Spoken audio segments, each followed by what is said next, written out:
The following is a Comfortably Zoned Radio Network production. Thank you, Tally Olson. I am back. You are comfortably zoned with me, the Zig Zag Man. I'm in Alameda, California, northern part of the state, right across from San Francisco, and across the moat from Oakland as well. We are celebrating the good fortune of having spring-like fall weather / weather. And I'm in a place where there is no winter. It's just and no real hot summer as well. So climate-wise, I'm happy. What makes me happy is having interesting people to talk to on my podcast. And boy, is today no exception to that. A returning guest in a sense. And that's going to be my segue into the David Firstman interview. Welcome back. Am I really welcoming you back?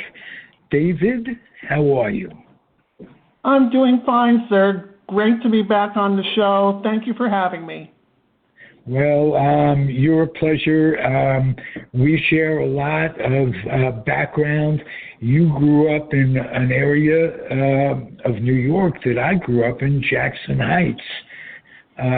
You were a little further down, closer to my junior high school than I was. I was in the 91st Street. I think you were in the 70s, if I'm not mistaken. That is true. I was on 73rd Street across from Physicians Hospital. Physicians, you have a family that gets old. Everybody hits Physicians eventually in Jackson Heights. You were right in the midst of where my paper route was. And like I say, junior high school 145, Joseph Pulitzer, which for me, which was the best learning institution I ever went to. I hated Newtown, which came later, Newtown High School. My elementary school was horrible. And I really liked Joseph Pulitzer. And so that, the paper route, and Lee's department store where I worked for a while, and graduated from junior high at the Boulevard Theater. I'm sure that brings back memories for you too. Very much so. I was actually one block away from being zoned for junior high school 145. I actually went to junior high school 10 in Long Island City. And then I went over I got out of there as quickly as I could because I couldn't stand junior high school. And I ended up at Stuyvesant, and from there went on to St. John's, and the rest is history. But I have fond memories of Jackson Heights, and in fact, my current workplace is about 5 minutes away from Jackson Heights. I pass through Jackson Heights every morning on my way to work. If you go down 91st or Northern Boulevard and you pass 91st Street, you'll see an apartment complex, Co-ops Northridge, and I'm a block from Northern Boulevard towards 32nd Avenue. I was, and a lot of fond memories of the area. It's changed quite a bit, and it's very diverse in terms of restaurants and availabilities. It's become a very fashionable neighborhood where they're blocking off the streets and they're making them livable for folks. It's kind of nice to see what's happening. I haven't been back in 5 or 6 years, and looking forward to my next trip to New York. tell me about your transition. You offered to when I asked you to be on, and I mentioned that I talk to interesting people. You're interesting to me because you are a person who goes for it. If in life, I mean, you have a lot of what we Yidden call chutzpah, and that I so admire that. We only go down the track once. There's no second chance. You got to get what you can out of it and please yourself and make yourself happy. And you do that. Tell me how that came to pass. Who influenced you? And what was the idea behind making you happy? Well, it is a long road, but the Reader's Digest version of my life story is that I was born in 1963 in New York Hospital in Manhattan, and I was born with what's called an intersex condition. Basically, my reproductive organs were a mixture of male and female. Something happened during my gestation period, during the 9 months,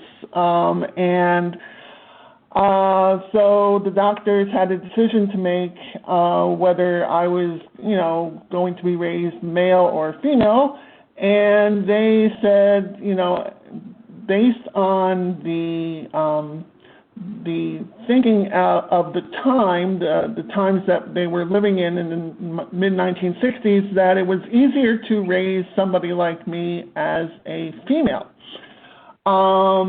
So they did various surgeries on certain parts of my body to enhance the feminine aspects of my reproductives and things of that nature. And I was raised female. The oddity or the chutzpah portion comes in because the doctors told my mother not to tell me about my intersex status and to raise me as female, and to basically keep me in the dark whenever I asked a question that could possibly lead to my discovery of something other than what they wanted me to know. So when I asked the doctors, why do I have to take hormones? Why can't I have children? Why am I having these procedures? I had multiple surgeries growing up. And I was told the bare minimum, and, the truth was held back from me.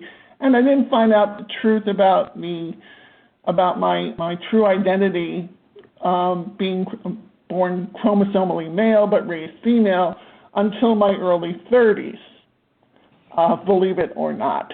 So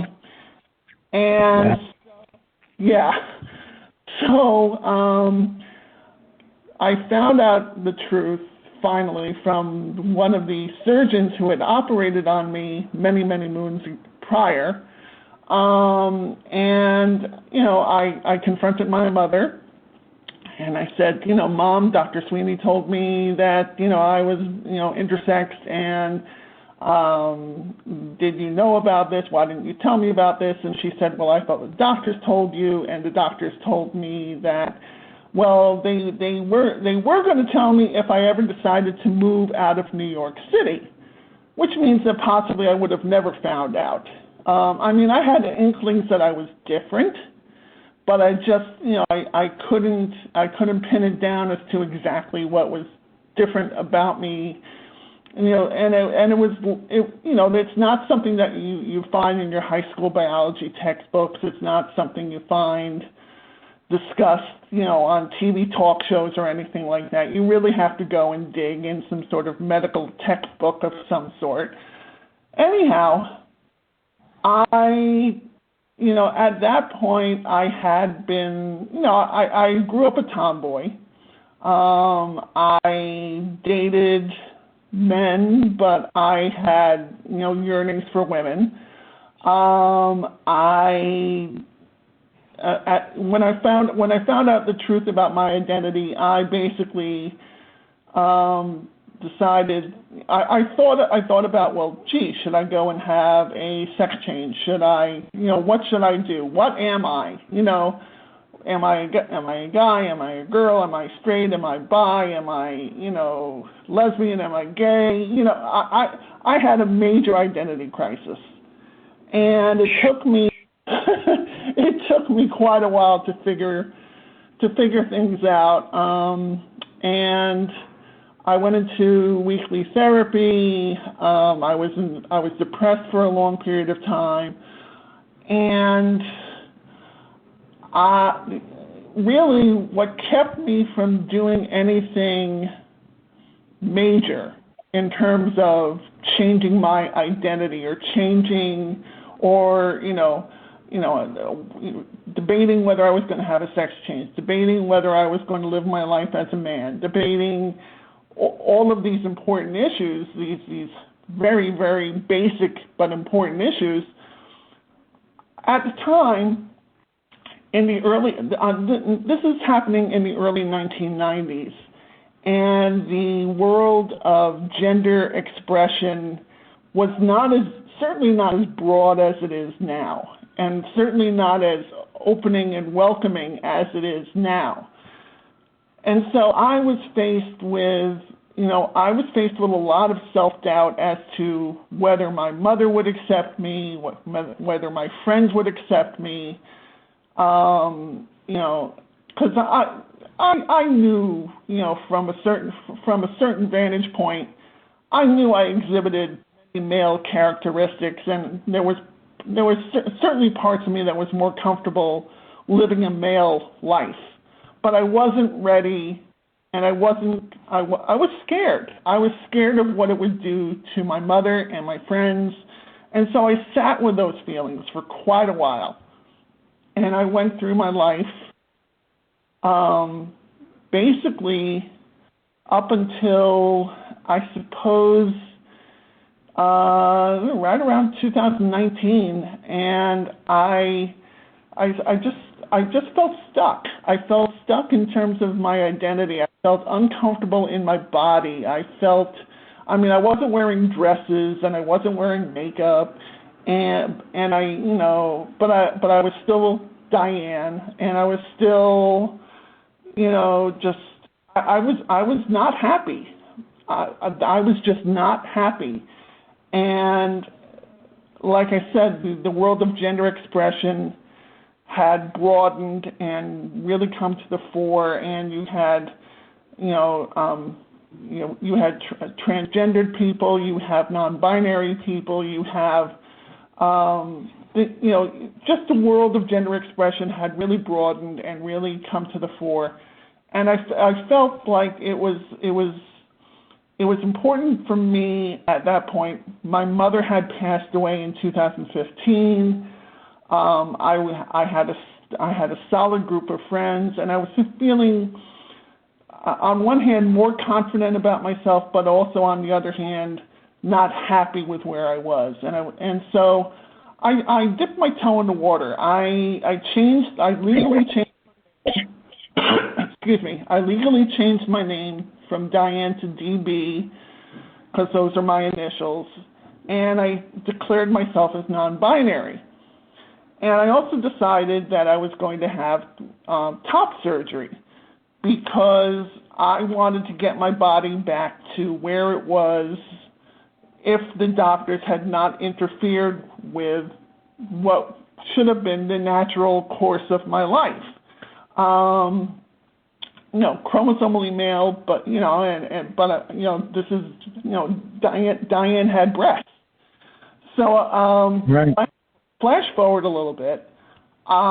In March of this year, I had top surgery, and almost immediately after the surgery, I felt euphoric.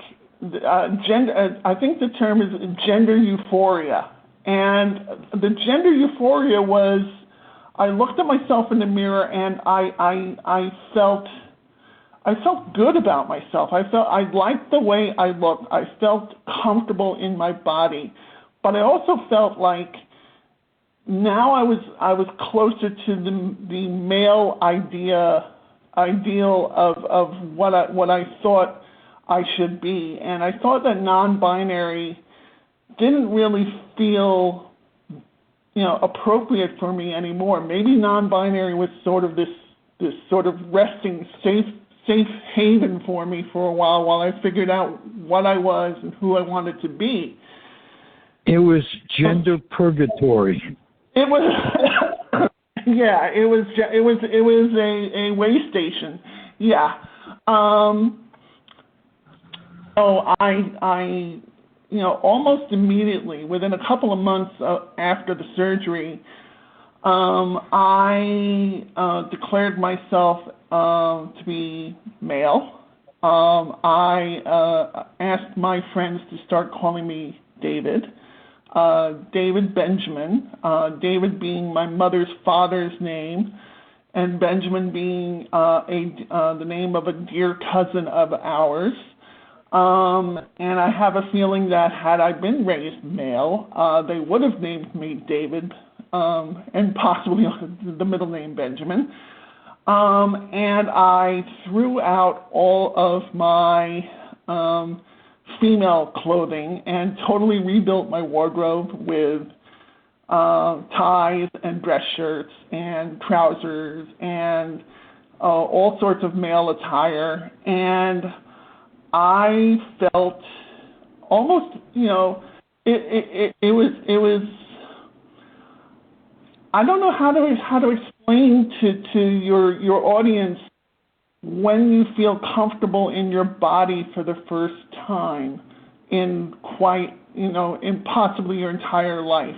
I mean, most people, they feel like, yes, I'm male, yes, I'm female, yes, this feels right. And for me, it didn't happen until, I'm 58 years old now. And for me, putting on a dress shirt and a tie and a suit jacket and Oxfords and, a tie clip and, cufflinks, wearing the uniform emboldened me. It felt right. I cut my hair short. I go to, men's barbershops now. And I felt like this felt like it was this is what I was supposed to be all along. And it just, it was time. It was really just... David, this is a heartwarming story, I want you to know. Yes, thanks. So few people go for it, whatever it is. And you basically did what I've done, reinvented myself in avocationally and what have you from time to time. But you've taken it a step further. And like I told you before, I admire you so much for having the guts to do this. Thank you. Part of what has helped me is that I never liked the way I looked. I was always very self-conscious about my appearance. And now given that I've transitioned to being David, I feel more self-confident and appreciative of how I look, and I care more about how I look.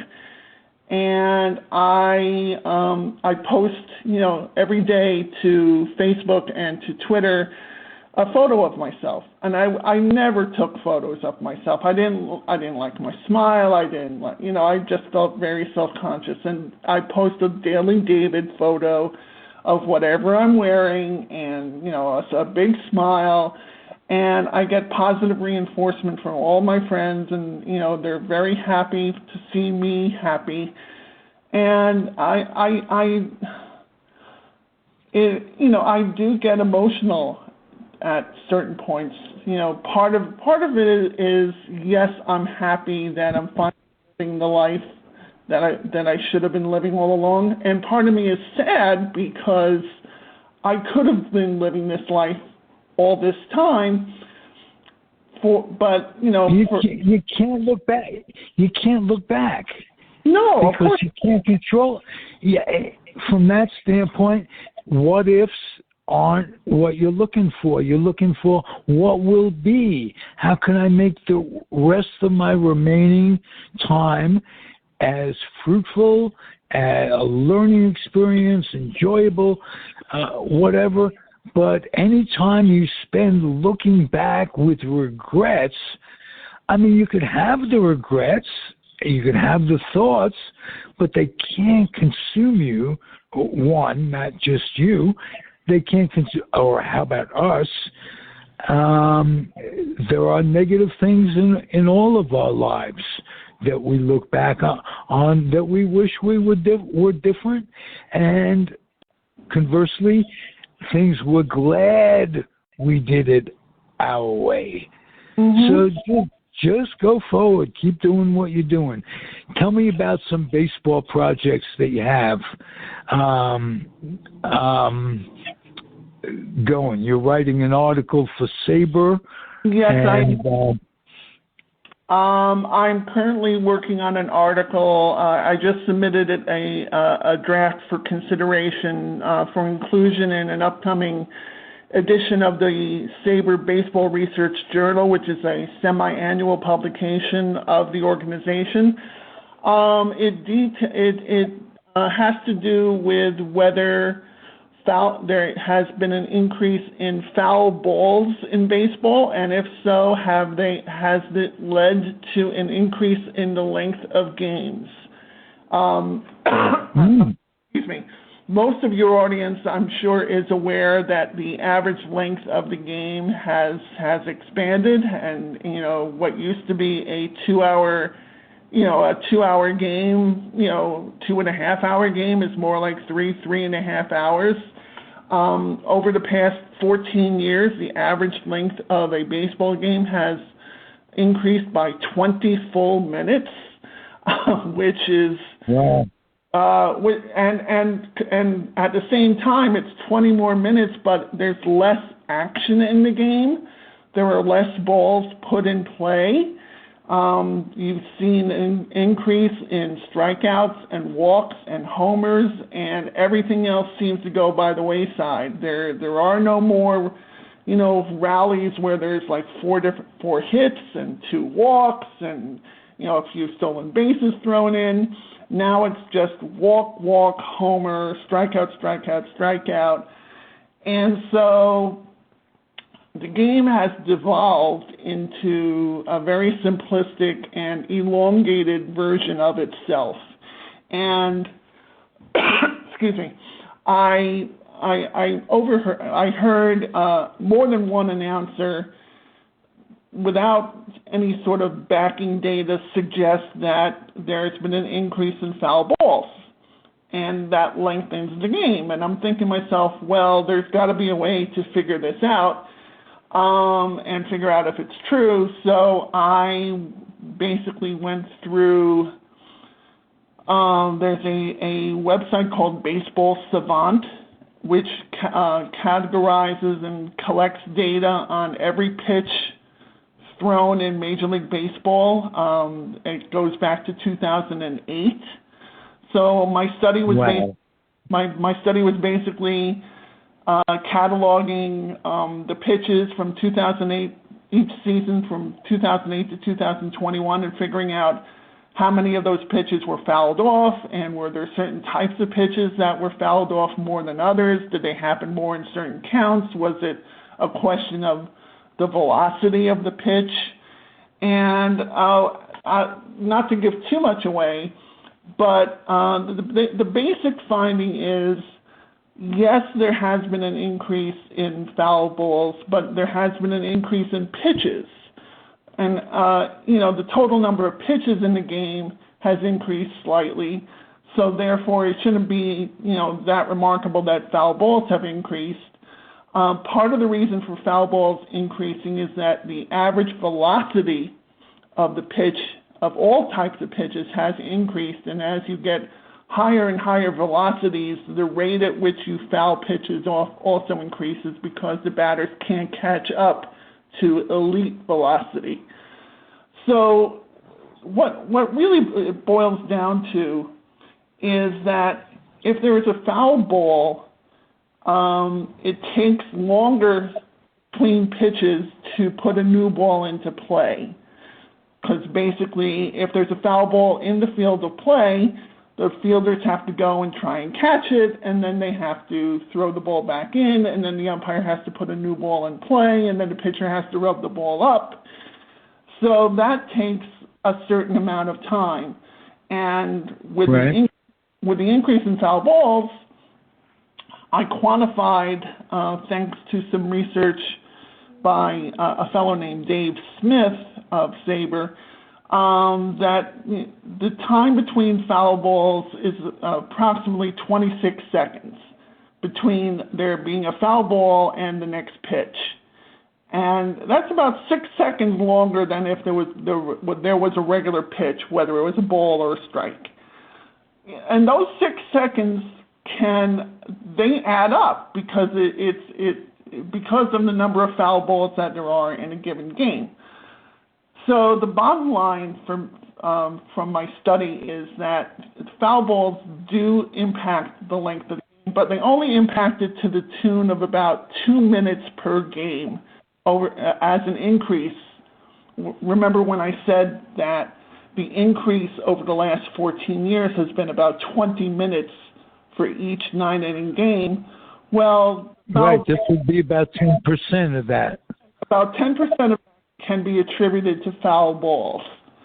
So that's the gist of my works, and I'm hoping it gets a good reception at Sabre and it gets published. Hey, well, if you sound particularly smart, I credit a lot of that to your high school. Stuyvesant High School was one of 3 high schools in New York where you had to take a test to get in. Newtown, you didn't even have to take a test to get out. So, and Stuyvesant and Bronx Science, Brooklyn Tech, you were among the 2%, let's say, of New York City highest scholastically of New York City scholars at the time. So I commend you on that too. You got some brains behind this. It's not just you have theories, and this is what baseball should be about. You're a terrific guest. Would you keep coming back? Of course. If you have me, if you offer, I will certainly be back anytime you want. Beautiful. I appreciate that. By the way, you're nappy. When you dress, I follow you on Facebook, and you're always color coordinated, and and you are definitely nappy. So, and it's not just what you are on the outside. You're a good person on the inside. So it goes. I can tell that by the people who we have in common as friends, like Claire Hall, Gabriel Schechter, and a few others that come to mind. It's like any friend of yours is a friend of mine, that type of thing. You're a class act, so keep coming back, David. Will do, and thank you so much for the time, and I hope the weather continues to be decent out there. I do too. It's California after all. We're certainly not in it for the culture like New York. So and the museums. I miss New York. Central Park, Chinese food, great pizza. Next time you come out to New York, we'll find a good Jewish deli. That's the dream, because from what I understand, delis, not just in New York, Queens in particular, there's only one good Jewish deli left in Queens. And I don't, so we'll find that Jewish deli, and we could go into the city too. So it'll be fun. Can't wait. It's a date. All right. Be well, my friend, and happy trails. Thanks for listening, everybody. Comfortably Zone Radio Network. I'm Ralph Tycho, the weak link of it all, but I get good guests. David Benjamin Firstman. Thanks again for being here. Adios. Happy trails, everybody. The proceeding has been a Comfortably Zoned network production. You are advised to keep your dreams wet, your humor dry, your children and grandchildren out of military recruiting offices and off the laps of clerics who wear dresses. Thank you for listening, everyone. Happy trails.